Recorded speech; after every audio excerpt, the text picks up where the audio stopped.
Maganda pa rin gamitin sa Uranus as side lane. Sa Mobile Legends guide na to, pag-uusapan natin kung paano i-maximize lahat ng skills niya at kung paano natin siya magagamit pagkatapos ng mga nerf sa kanya. Kasama na rin dito yung mga tama at maling desisyon na ginawa ko. Okay? Let's go!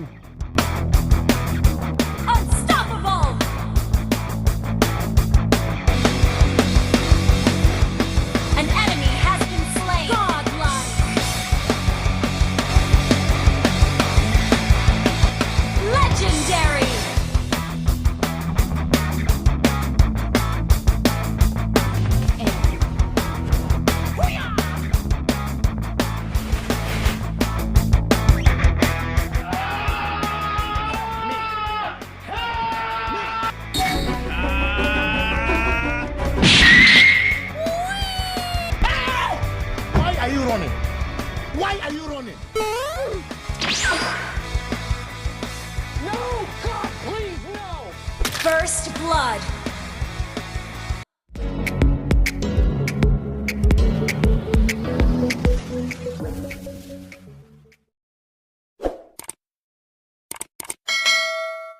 Sa laro na to, ito yung gamit nating emblem. Support emblem na may movement speed, hybrid regen at avarice. Napaka-importante ng movement speed at hybrid regen kay Uranus para hindi kayo basta-basta mapatay.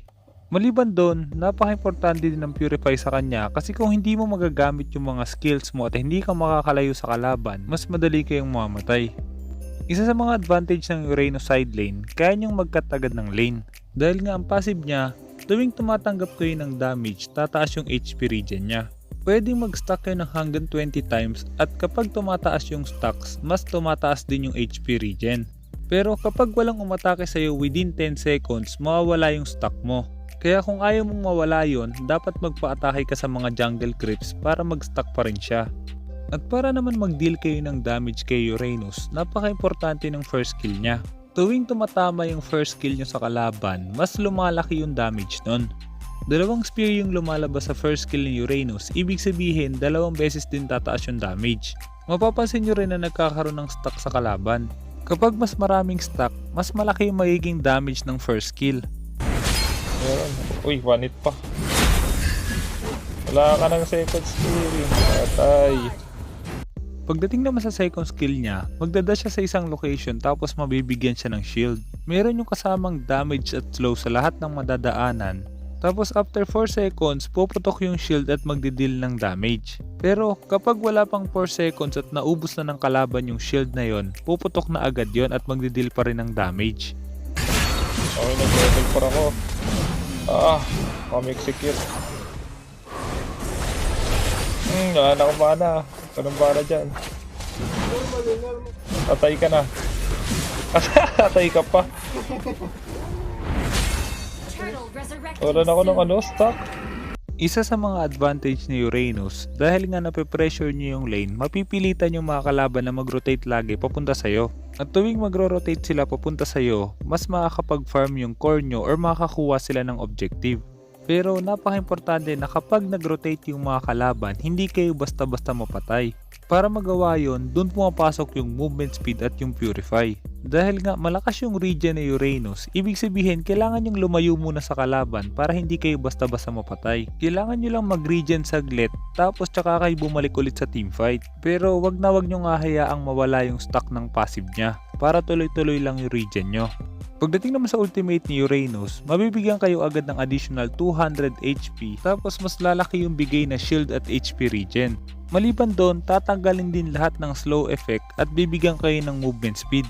Tumatagal yun ng 8 seconds kaya pwede nyo gamitin yan para lumayo saglit at bumalik sa teamfight. Pwede nyo rin gamitin yan papasok ng teamfight kasi once na pinindot nyo yung ultimate, madadagdagan agad ng 5 stacks yung passive nyo. Kailangan nyo tandaan kapag gumagamit kayo ng Uranus, hindi lang kayo basta-basta tumatangke ng mga damage. Napaka-importante pa rin na ilagan nyo pa rin yung mga skills ng kalaban. Dahil nga malakas na regen ang advantage ni Uranus, so ibig sabihin kapag masyado na kayong maraming tinanggap na damage, hindi na kayo makakapag-regen. Tara, ulit na. Second skill. This one. Nag-ulti, layo. Okay na yan, okay na yan. Pagdating naman sa item build, ito yung item build na tingin kong bagay kay Uranus. Dahil sa mga nerf sa kanya, kaya tingin ko mas maganda bumili muna tayo ng defensive item bago mag-enchanted talisman. Yung defensive item na bibili nyo, nakadepende kung sino yung kalaban nyo.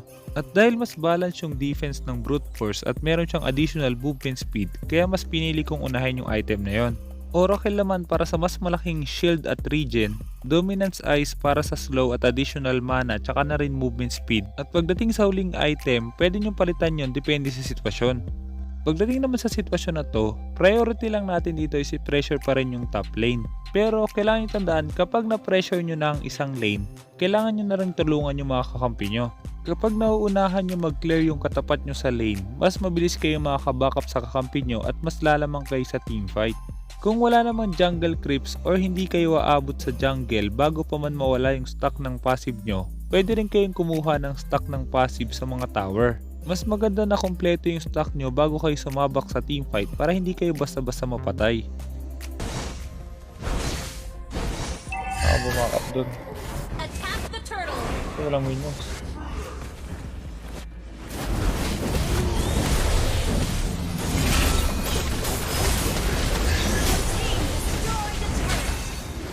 Ako mana. Wala, nabuhay ka pa. Nice one. An enemy.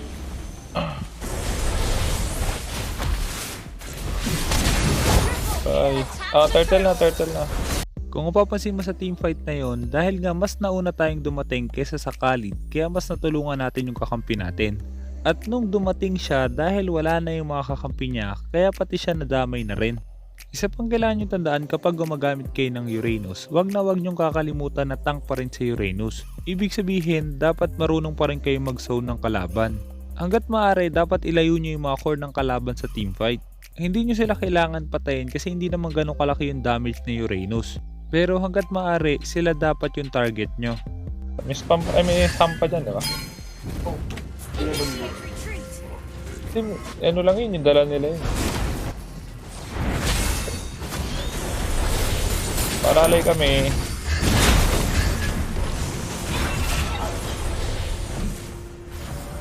Back.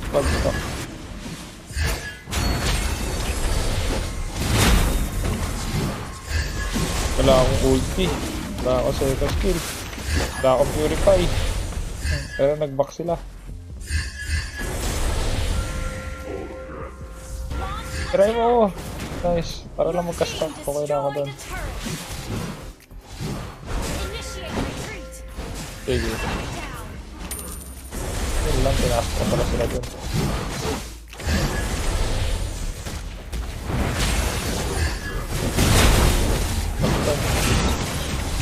Ah! Sakit! Sakit talaga. Hindi ako nag-regen sa back siya. Greedy yung Chang. Patay. Greedy rin Chang. Para mabot ka sa turtle. Our turret has been destroyed. Careful. Enemy has been slain. Turtle resurrected soon. Ako maklear to. Bakit tayo mo gano'n? Turtle. Roger, walang Roger. Team destroyed the turret. Ano na, turtle na. Nice, tinira niya ako. Kakaroon ako ng ano.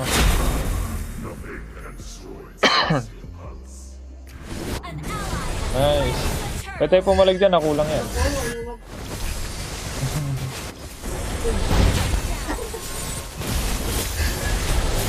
Ayan, ano pa. Nice one.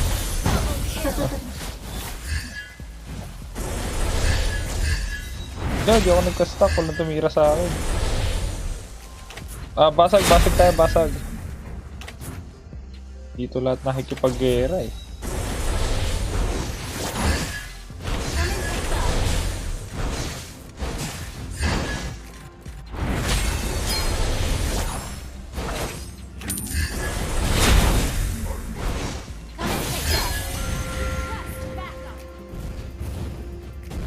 Nasaan na?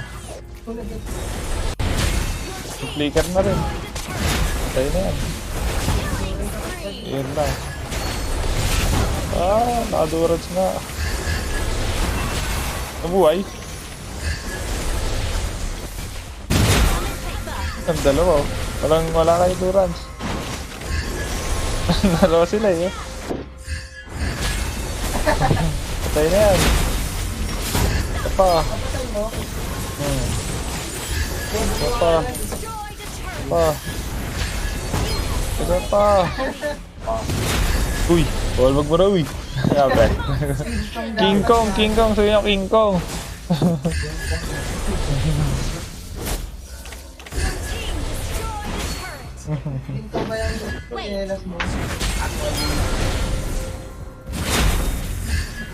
Dito ako sa loob ng base nila. Pwede ka sumilip dyan. Opa, dali. Barbara, may naghanap sa'yo, Barbara. William Magallanes. Pili ka daw, William Magallanes o ito. Nag-awat ng Delban. Nagkakta na siya. Sabi mo kanina ako, pasak ko lang. Galit na yun Galit na yung kalaban natin. King Kong. Sige, basag na. Ay, Lord na kaya kayo? Lord na kayo. Ito yung comment yan. We're ahead in gold. Attack the Lord. Di ko alam eh. May 1-1 pala tayo.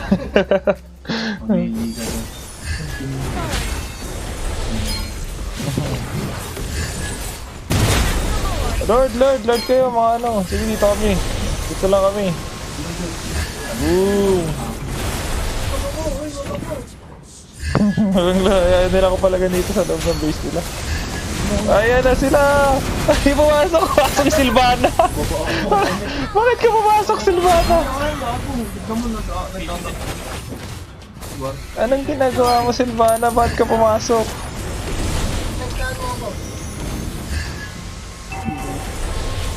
Dahil lang. Ayan na. Nakakatayin yan. Bawian natin. Oo.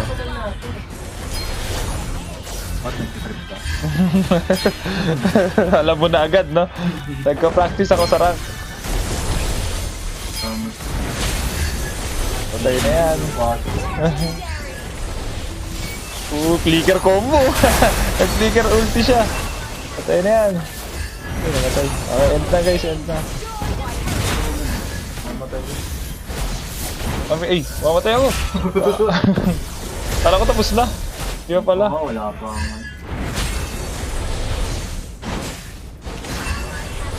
Masag. Uy, nawalan ako na stock. Kala ko rin, tapos na eh. Munti ka rin ako mamatay. Hindi daw si William. Hindi ko alam kung sino. Kita ka ba? Kita ka pala eh. Para regalo sa'yo. Sino ba? Saglit.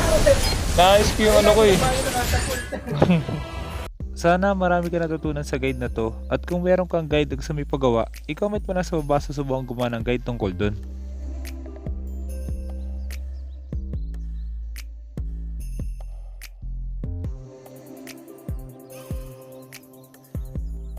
Kaya kung hindi ka pa nakasubscribe, hit mo na yung subscribe pati yung notification bell.